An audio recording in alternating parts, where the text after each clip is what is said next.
and I just want to ask the listening audience real quick, family, where do we go on Memorial Day? Where do we go on Memorial Day? Brother, don't answer it. Let me see. Can I throw in some Jeopardy music? But the family's probably going to answer before I can even press play. Let me see.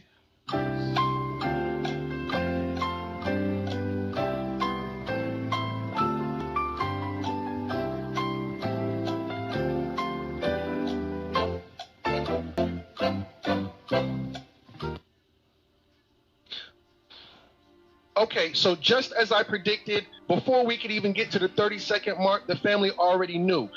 On Memorial Day, we go to the cemetery. This is no different than in the movie Coco. This is no different than Cinco de Mayo. So why do we go to the cemetery? To venerate our loved ones who have transitioned to the spirit realm. So when we go to the graveyard, we're not doing no weird shit. We're cleaning off the headstones. We're lighting candles. We're placing down flowers to venerate our ancestors. Now, this is one thing I want to ask the family. Another name for a graveyard is for a cemetery is a graveyard. Well, another name for a graveyard is necropolis. Damn, he's gone. Fuck, I'm sorry for even saying that. I wanted him to hear me say this. Another name for a graveyard is necropolis. If you didn't know that, press 444. Necro means dead. Opolis means city. Necropolis is the city of the dead. That's why and you go to the, here we go. He's back. He's back, family. He's back from the dead. Hey, look, I'm going to just say this. I apologize, but I appreciate y'all still here. Yeah, absolutely. So another name for a graveyard or a cemetery is a necropolis, the city of the dead. Necro is dead, opolis. And we go to the city of the dead. This Halloween, we are not supposed to be going knocking on people's doors trick-or-treating. This Halloween, we are supposed to be going to that graveyard at nighttime, lighting candles for our loved ones who have transitioned, because October 31st is Halloween. Not hollow as in empty, hallow. Holy Eve. This Halloween is the eve of the holiest day on the Gregorian calendar. And the official day is November 1st. Scorpio season is in the building. Now, I'm sorry, my blood pressure. But yeah, when you're dealing with November 1st is All Saints Day, and November 2nd is All Souls Day. This is dealing with the veneration of the loved ones. And well, I've said a lot. Let me pass the mic. What say ye, brother? Let me tag on to that. What a lot of people forgot is when we dressed up as these ghouls and these creatures, you were representing your ancestors. Come on. And a lot of people forgot about that. That's what a lot of that came from, representing the ancestors. No different when the Moors got demonized and became gargoyles. That's why they had Keith David and them voicing of the TV show Gargoyles. It's representing the ancestors. A lot of that stuff that they called demonic. They took it away from us. Remember this now. Salem, witch trials, Jerusalem. The Jews, the real Jews fled from Europe, from Spain. Y'all gotta remember, people were getting persecuted. You could say you're the chosen person. You better not say that shit, man. You know that was meaning. That means you came from something big, like the Papal Bull. If everybody go back and read the Papal Bull of 1452, Saracens and pagans were the only ones that were supposed to go into slavery. The difference was it was 1452. She wasn't taking that shit serious, but they was talking about what they were talking about. But if you pay close attention, we all say what brainwashed us? Christianity.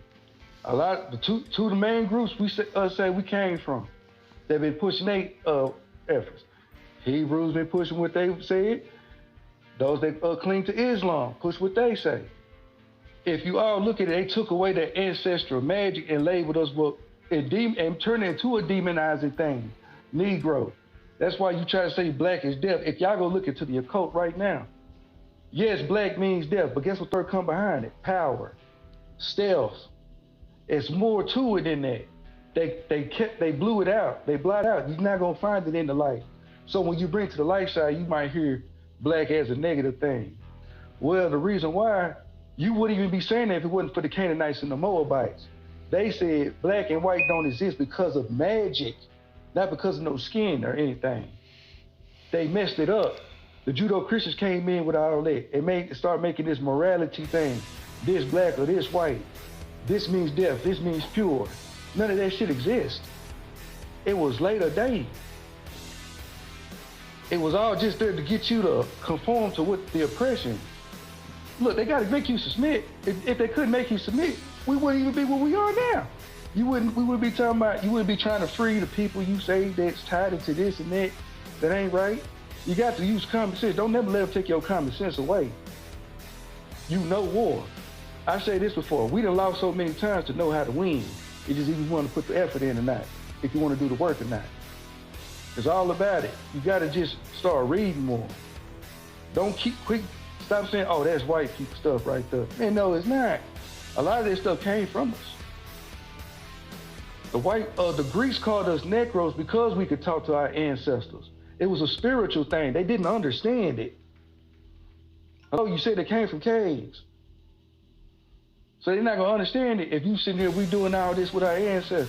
What's another word? Ancestral magic, if I'm correct. Necromancy and all this. They made it look more spooky. And not just them, people like us. Brother, could I go into that necromancy, talking to the ancestors, communicating with the dead, venerating the family members who have transitioned to the spiritual realm? So now, one of the biggest necropolis, the city of the dead, this is in Egypt. Technically, it's in Egypt. Technically, one of the biggest cities is called Memphis. That was the biggest necropolis over in Egypt. Memphis. That's where we buried the kings. Somebody tell me right now in America, where did Martin Luther King die at? Hold on. Let me put the music on.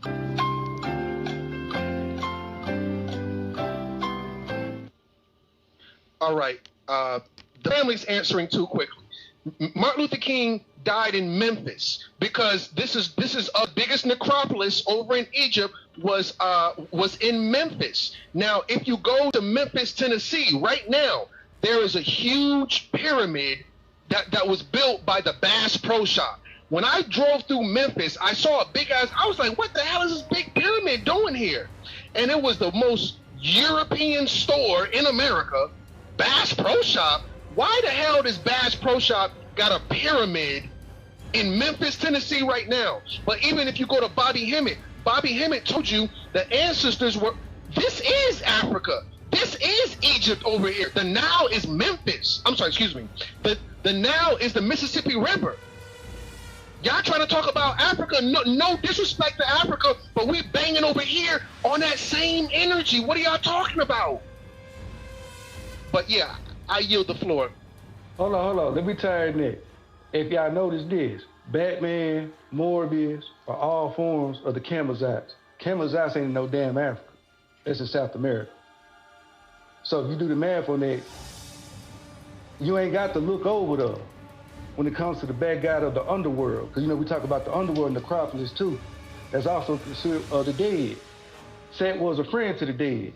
And you know what they say in the Grand Caves, you got the Tower of Set, you got the Temple of Aset. You don't really have to go there when it was already set over here. Helena H.P. Blavatsky said herself that the children of Levi, she wasn't talking about over there in the Middle East or whatever you want to call it. She was talking about right here in South America, the tribe of Quetzalcoatl. Now, that's some real stuff right there, the tribe of Leviathan.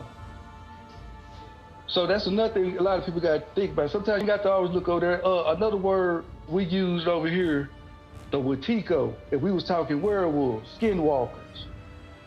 You had the Native American tribes that had that, skinwalkers, that had the beliefs in that. Cthulhu or Cthon over here. And if y'all go look at Marvel Comics, you'll check out the first vampire called Varney. He was over here. He had people worshiping him over here under the name Croatone, and I don't know how to pronounce the other name, but they was giving the hidden hints of your story. You got to go back and collect them. You got to go put two and two together. You know, so when we talk about melanated vampirism and that too, get the crosses and stuff, because really the crosses is really disrespectful. Because you know what the Moriscos and the Pope Nicholas V, and you know what Christianity did to our people. Look at that as that's one of the weaknesses to the vampires. They were saying some of these Egyptian Moors were accused as vampires. I had to pull back up the where I actually got that from, but they were saying that. If you go look at Bobby Hemmitt's tapes, Vampire Heavens, he spoke on that too. You had some talk about they was and you'll hear this story. Eddie Murphy, Vampire Brooklyn, said it. The races of the vampire was driven from Egypt. The only groups that was driven from Egypt were the Marie, some of the Canaanites too were driven. Because what they don't tell you is the Canaanites were slaves to the Egyptians too. And I really don't want to say just two, like the Hebrews were too, but I'm saying that's the story that our Canaanites were still slaves to the Egyptians. Remember, y'all, they said it. Curse be Canaan, shall he must be a servant amongst his brothers. The difference is Cush and Phut, they didn't refuse to slay the people of Canaan, but Mizraim did. So it's how to put two and two together with that. It's always been black versus black. Some of us say the X-Men represent us. Well, you got Professor X versus Magneto. That's our story. So where do us versus us? That's what I'm saying. So where do white people come in at really? I'm a little confused. Y'all keep saying they final destination, but you showing proof. But by all the facts you talking about, they coming from caves. They not in the Akashic records. Then what you're really saying is they just a figure of your imagination. Which one is it? Come on. So you know what I'm saying? Make it make sense. Because all the stories I'm finding, it's black versus black. It was there from the beginning. This ain't got even I forgot who it was. He was on your show too, and he was about to tell us about how Moses went up there and talked to Enlil. Keyword Enlil. Why is Moses talking to Enlil, and Moses' ancestor Noah got saved by Enki? If you read it from the Sumerian text point of view, make it make sense. You sold out. Come on, brother. Come on back in. There we go. You know. Okay. Well, brother, we got less than 6 minutes before we close. We're talking about this Negro and Negro. Y'all, it's a good thing. It's not a negative thing. It's magic. Wait, brother. It's part of raising the dead. They just made it look spooky. Some of that come from Eastar. She was doing necromancy. Come on. Brother, can you hear me? I know who Eastar related to Enki. Eastar is also Esther from the show The Originals, or The Vampire Diaries. The one that created the vampires, the mother of the vampires. So a lot of that stuff ties in together. Because if you look at the story, Esther had a daughter named Freya. But Freya gets sacrificed. Just for all that to go down. Just to keep having children. So, brother, can you hear me? A lot of that stuff, yeah, it's still us. It's not spooky. People just want to make it spooky so they can keep control of it. It's a story. So we're going to talk about being melanin. Let's look at it like this. You got the story of the light side of the brothers and sisters. You got the story of the dark side of the brothers and sisters. I say this personally. It takes darkness of truth to end false light. So let's keep a balance instead of trying to have one ride over the other. Because if you keep doing it, then you're still religious.